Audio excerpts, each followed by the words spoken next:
come and get me. Ready pala sila sa akin, ba't hindi nila ako makuha? Okay. At nakakatawa naman. Kung ano raw may papayo ko. Umuwi siya rito. Harapin niya, abogado naman siya. Hindi porket inakusahan ka, totoo. Di pagtanggal mo sarili mo.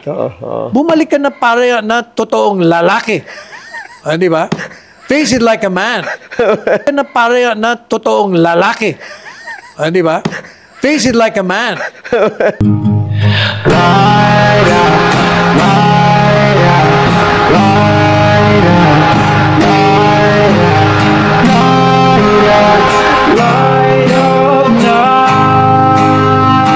Mismong si VP Sara Rao ang pumili sa itim na tema ng pag-endorso niya kay Senator Amy Marcos. Sinagot naman ng senadora kung posible bang kabayaran ang endorsement ng bise sa pinanganahan niyang pagdinig sa pag-aresto kay dating Pangulong Duterte. Nasa frontline ng balitang yan si Mayan Los Baños. Pero sino lang ba ang may ginawa? Itim ang kulay ni na Vice President Sara Duterte at Senator Amy Marcos. Itim ngayon ang kulay ng bansa. Hinigipit ang hindi kaalyansa. Hayagan, litaw na talaga ang pagkalas ni Senator Amy sa alyansa para sa bagong Pilipinas. Balat kayo pala. Ang buhay sa mundo. It's funny because you and the rest of the boys are one in your sentiment, well, call it against or not for, to make it a little bit lighter, not for. Si Polong, Kong Polong and Baste are also not para bang talaga namang ginamit niya lang talaga ang Duterte. Kung matatandaan mo, ako unang bumibira dyan, araw-araw kong binabanatan niya sa programa. Balat kayo nga kasi she uses people eh. Yun ang problema sa kanya. Pag kailangan kanya, okay. Pag hindi, wala ka na. So, anong nangyari, nakita mo nung bumagsak yung rating niya, bigla siyang, sabi niya kasi, di ba, tinawa, itong bira ko sa kanya sa programa ko. Sabi mo, hindi mo iiwanan si Inday. Di ba? Si mga tao, siyempre, believe. Pero ang tanong ko sa'yo, hindi mo iiwanan si Inday. Pero nung dumating yung tatay niya, hindi siya pinapasok doon sa Villamor. Pati si Bongo hindi pinapasok. Nasaan ka? Hindi ka umiimik. Pwede ka naman pumunta ron eh.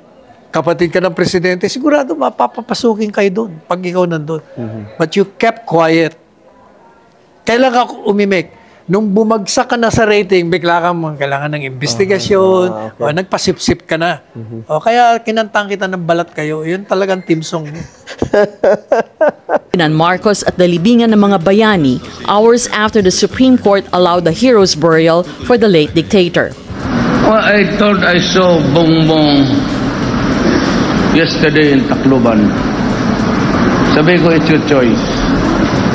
Sabi niya na, same question like you. Can we now proceed? Oh, yes, you can. The president adds, quote, "I said before, I will not take my word back." As a lawyer, I stick by what the law says. The law says that soldiers and ex-presidents, yung namatay, o baski hindi siguro basta presidente ka, doon ka ilibing. Now the question of this tussle about the dictatorship of Marcos is something which cannot be determined at this time. It has to have history.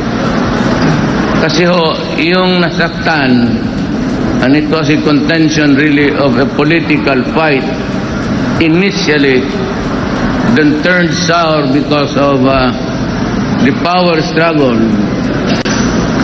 of the ruling political families in this country.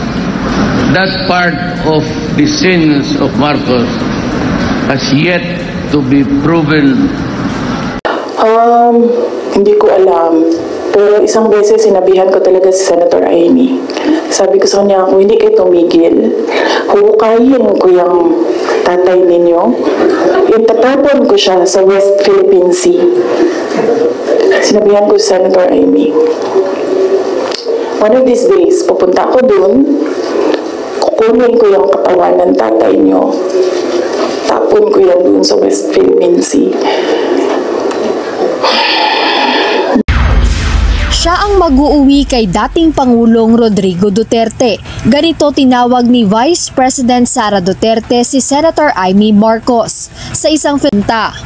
Dahil ang kapatid mo ang nagpadala sa kanya sa Hague, ikaw ang magbabalik sa kanya sa Pilipinas. Kaya dala-dala ko yan siya kahit saan. Para siyang naka-hostage. Bibitawan ko lang yan siya kapag si dating Pangulong Duterte ay nabalik na sa Davao City.